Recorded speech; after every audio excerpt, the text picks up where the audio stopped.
안녕하세요. 공짜 투자 키팩터를 통해 투자 아이디어를 찾아준 테린이 아빠입니다. 내용 보시고 도움되시면 구독, 좋아요, 알람 부탁드리겠습니다.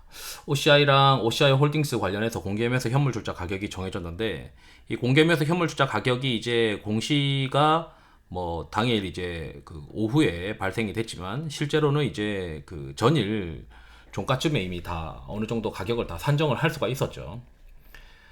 그러다 보니까 이게 가격이 좀 괴리가 있었는데, 그 괴리를 이용해가지고 OCI 홀딩스에다가 엄청나게 이제 공매도 물량이 이제 발생은 하긴 했습니다.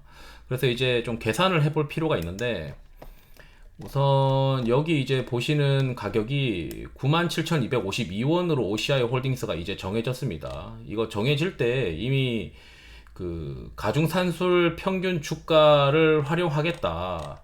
그게 이제 24일부터 28일이니까 28일 종가쯤에 계산하니까 똑같이 저도 97,250원 정도 나오더라고요.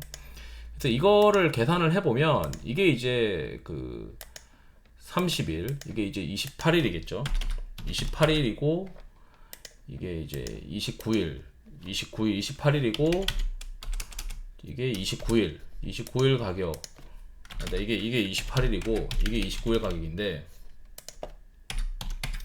그러니까 28일 날 종가가 13만 3,600원이고, 그러니까 OCI를 사서 공개 매수에 응하면 2.88% 정도가 이익이 남습니다. 근데 이거는 실제 왜 이렇게 남냐면, 개인 투자자 기준으로 한번 계산을 해본 거예요. 사실 양도세가 한 20% 나오니까 거기에서 이제 증권거래세를 대충 빼본 건데 2.88이 남고, 그리고 OCI 홀딩스는 97,252원에 취득하는데 28일날 종가가 99,900원이니까 야, 이거 공개 매수에 응하면은 5% 정도 이득이 남네. 이걸 거꾸로 해석하면 OCI 홀딩스가 OCI 대비해서 5.6% 정도 비쌌다라고 이제 보시면 되죠. 그러다 보니까 이제 그 당일 이제 29일에 공매도가 엄청나게 이제 한 100억 정도 터졌는데, 대부분 이제 외국인이 공매도를 쳤고, 외국인 눈에는 야, OCI 홀딩스가 왜 이렇게 비싸? OCI 홀딩스가 훨씬 비싼 것 같은데. 그러다 보니까 야, 이거 그냥 그러면 이거 공매도 쳐야지라고 생각했나 봅니다. 그래서 지금 현재 종가로 기준으로 하면 자 12만 8,300원인데 공개 매수에 응하면은 약 한 6.3%를 벌게 되는데, 이 공개 매수에 응하면은 요 가격에 이제 주식을 받잖아요. 근데 지금 현재 주가에다 갖다 팔게 되면은 이게 손실이에요, 손실. 마이너스 4.78인데 여기다가 이제 뭐 거래세 조금 더 넣고 이러면은 거의 한 4.8%니까 남는 게 없어요, 남는 게. 그 말은 뭐냐면 이 OCI랑 OCI 홀딩스가 지금 현재는 시세상으로는 붙어 있는 상황이다, 어느 정도. 그래서 지금은 OCI가 올라가든 OCI 홀딩스가 올라가든 둘 중에 하나만 올라가면 같이 같은 방향으로 지금 가야 되는 상황이 된 거죠. 여기서 떨어지면은 떨어지는 것도 같은 방향으로 떨어질 것이고 오르는 것도 같은 방향으로 오를 텐데, 그 기간이 이제 8월 31일부터 9월 20일까지의 공개 매수 기간 동안 이게 같은 흐름을 보일 거다. 이 약간의 어떤 5% 정도의 빈틈이 드러나니까 바로 이제 OCI 홀딩스에 공매도가 들어왔는데, 개인 투자자들이나 일반 투자자들 입장에서는 야, OCI 홀딩스의 그 공개 매수 가격이 이제 정해지니까 와, 이거 불확실성 해소하냐? 그러면서 이제 반등 좀 해야지라고 하면서 OCI 홀딩스를 막 샀었지만, 뭐 공매도 하는 입장에서는 야, 이거 5% 무조건 먹는 게임이네 이러면서 숏을 쳐버렸고, 실제 이제 그 기관 투자자들은 이 양도소득세가 어차피 그 법인의 어떤 격으로 들어갈 수도 있어요. 그러니까 법인세에 들어가다 보니까 이게 실제로는 만약에 이런 식으로 6% 이상의 어떤 확정 수익을 단기에 얻을 수 있는 어떤 효과가 있을 수 있다 보니, 뭐 공매도가 뭐 6%를 왕창 쳐가지고 먹으면 그래도 꽤 먹는 게임이니까 괜찮다라고 이제 생각하고 들어왔지 않나 싶기도 합니다.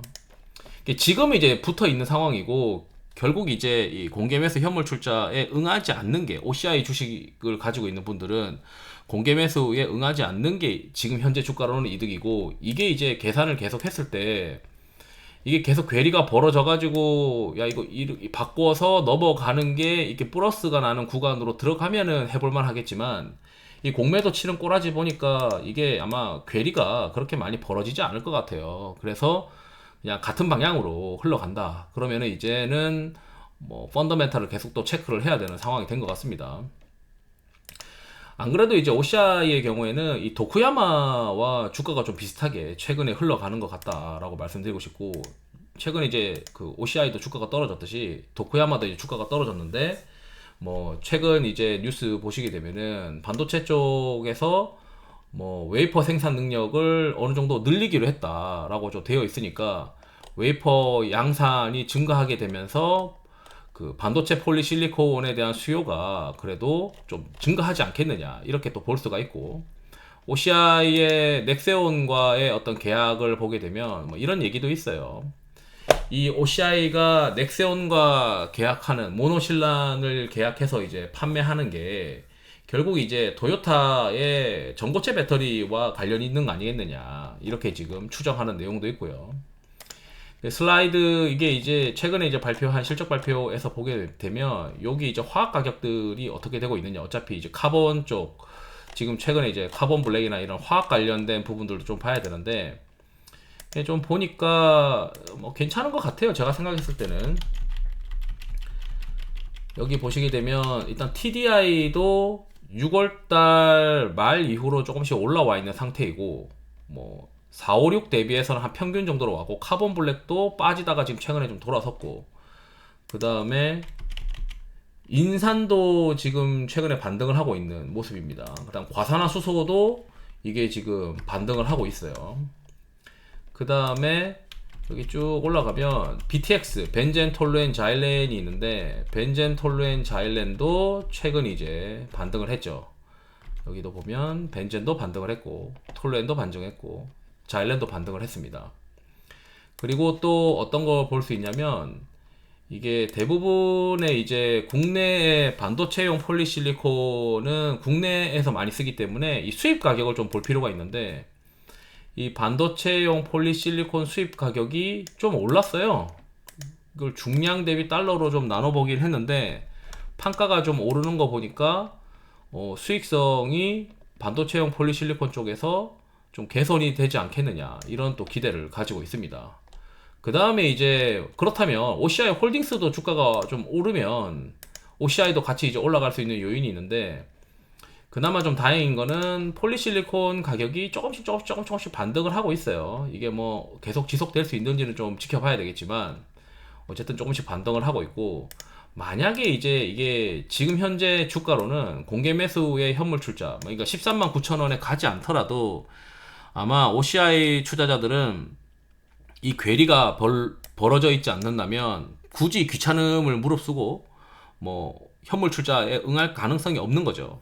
그렇기 때문에 뭐 13만 9천 원을 이 8월 31일부터 9월 20일 이 사이에, 공개 매수 이 사이에 혹여나 공개 매수에 응할까봐 이 OCI 주가를 13만 9천 원 이상으로 올려야 되는 게 이제 회사의 어떤 숙제일 수도 있고, 사실 이제 이게 지금 현재 이 괴리가 이렇게 없다면은 이게 의미가 없어요. 이 기간에 13만 9천 원을 꼭 갖다 놔야 될 회사의 니즈가 필요가 없을 수도 있습니다. 그러니까 회사는 그냥 흘러가는 대로 흘러갈 수도 있고 뭐 그런 상황이에요. 그러다 보니까 오히려 이제 이런 생각도 들더라고요. 야, 이 구간에 둘이 붙어가지고 지금 움직이는 상황이 계속 되는데, 차라리 이 구간이 끝나고 나면은 OCI랑 OCI 홀딩스는 따로 가지 않겠느냐. 그러니까 OCI 홀딩스는 이 폴리실리콘이나 이런 가격에 대한 리스크가 여전히 있기 때문에 오르기가 쉽지 않는 반면, 차라리 OCI는 이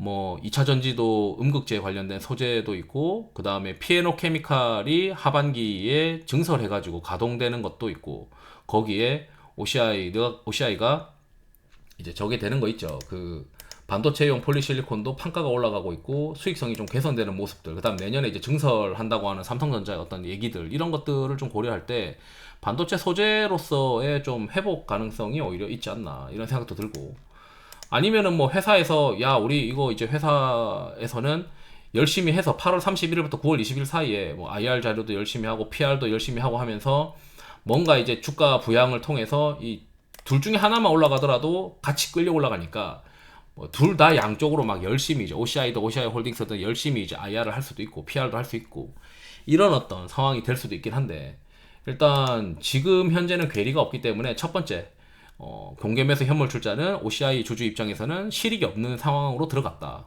공매도 때문에.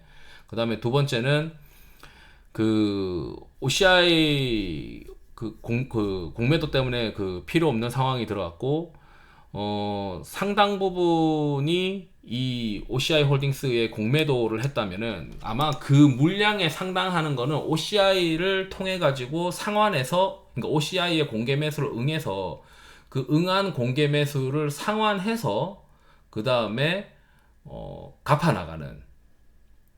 나가야 되겠죠. 그러니까 공매도를 친 입장에서는 OCI 홀딩스를 다시 사서 갚는 것보다는 OCI 주식을 사가지고 갚는 게 또는 아마 어쩌면 OCI 주식을 가지고 있기 때문에 OCI 홀딩스를 공매도 쳤을 수도 있어요. 어쨌든 OCI 주식을 가지고 있기 때문에 공개 매수에 응할 가능성이 높는 거죠. 그럼 회사 입장에서는 뭐야 이거 공매도 100억짜리 걔네들이 오늘 100억 쳤고 어제 한 120억 더 쳤는데 그거를 회사 입장에서는 야 이거 받아줘야 돼. 회사 돈 생돈 몇백억 나가겠는데 이게 이제 싫을 수도 있어요. 회사 입장에서는.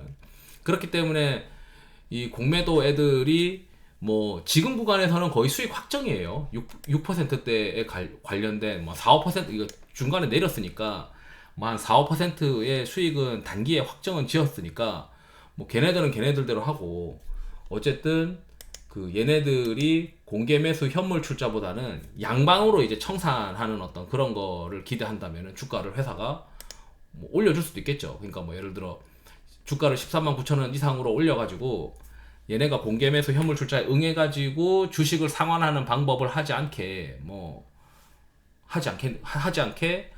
IR과 PR도 뭐 할 수 있는 상황이긴 한데 사실 이런 거는 다 뇌피셜이고 그냥 불확실한 상황이잖아요. 그리고 이제 계산상으로 확실한 거는 일단 뭐 지금 현재로는 아쉽지만 공개 매수 현물 출자에 응할 필요는 없어 보이고 OCI와 OCI 홀딩스 각각의 어떤 주가 흐름이 한동안은 같이 움직이지만 9월 20일 지나면은 따로 움직이고 이 따로 움직이는 거는 둘째 치고 나서 OCI 자체의 어떤 펀더멘탈을 계속 집중을 해야 될 것 같다. 이렇게 좀 말씀드리면서 영상을 마치도록 하겠습니다. 투자에 도움이 되시길 바랍니다. 감사합니다.